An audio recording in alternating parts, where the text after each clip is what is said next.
Good afternoon po. Ako po si Jane Sarmiento. 8 months na ako dito sa Cornerstone. Noong January po, nagkaroon kami ng medyo misunderstanding ng husband ko.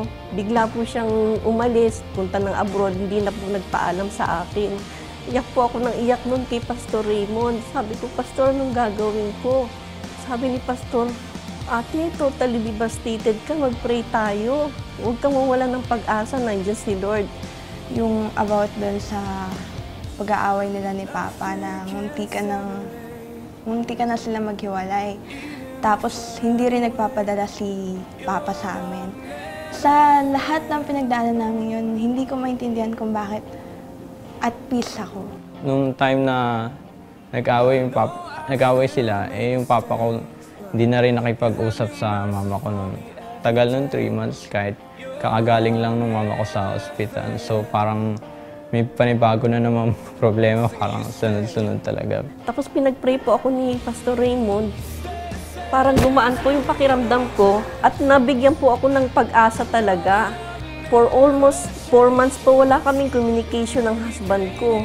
Sabi ko, Lord, paano to? Wala na kaming pera. Ano yung pangkakain namin? Nag-aaral pa yung mga anak ko. Meron po kasi kaming isang bahay na hindi namin ginagamit. Sabi ko, Lord, kailangan maibenta na itong bahay na to. Kaya lang naisip ko, 2 years na po itong binibenta ko, pinapa-ads ko. Wala po nangyayari, napapagod na po ako sa kaka-entertain ng buyer. Tapos dumating po yung time nung March, si Pastora Grace po nagkaroon po ng anointing of wallets tsaka yung mga bags. Nagpa-pray po ako sa kanya, sumama po ako sa pila. Tapos pinanghawakan ko po yun, Lord, gagawa ka ng miracle, Panginoon, dito sa problema kong to sa financial, Lord. Pagkatapos, after 1 week lang po, nagulat po ako, may tumawag sa akin isang buyer.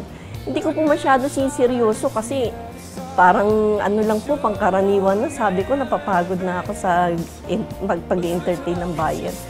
Nung after 1 week po nung prayer kay Pastor Grace sa anointing of wallets, bigla pong nag-down yung buyer na yun.